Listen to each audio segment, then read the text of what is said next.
You might think racism in the US is really a case of a few bad apples.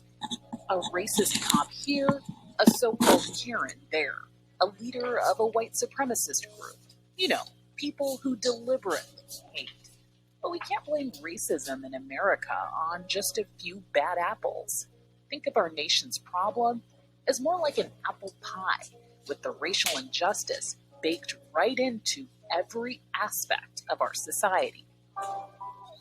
Meet Ebony and Emily, two American babies, one black, one white, born at the same time, same place, but Ebony will not get an equal slice of the pie.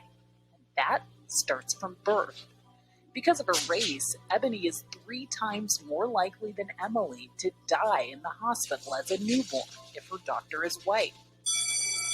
And once Ebony and Emily go to school, while both girls occasionally misbehave, studies show they won't face the same punishment.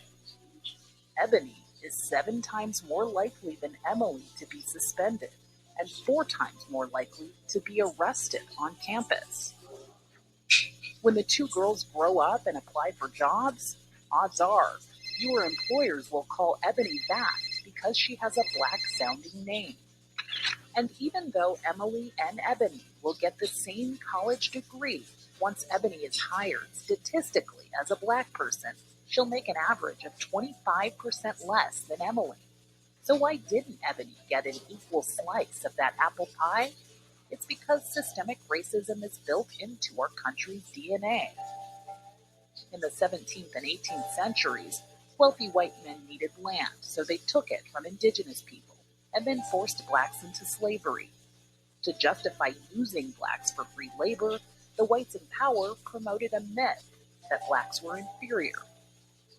And as Seattle-based author Ijoma Oluo points out, our nation's institutions, politics, and policies were designed against the backdrop of that money-driven lie that black people just weren't as worthy or as capable as whites. Our school systems were built around this, our economic systems were built around this, our government systems were built around this.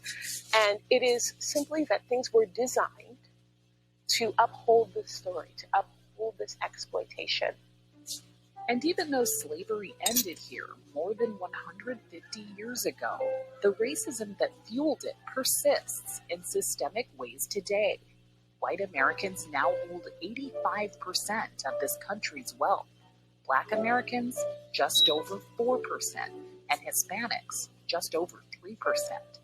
People of color, people like Ebony, are statistically more likely to be impoverished, incarcerated, and face discrimination in healthcare. Emily may have her own barriers in life, but her skin color won't be one of them. It's not someone said, here's your wealth because you're white, here's your status because you're white. It simply means that the barriers that we placed in front of people of color were not placed in front of you. Now you may have a whole other set of barriers, right? You may have barriers of disability, barriers of class, barriers of immigration status, so many other barriers that were placed in front of you. But acknowledging privilege is simply acknowledging if we also took that other set of barriers that we place in front of people of color, you would stumble even further.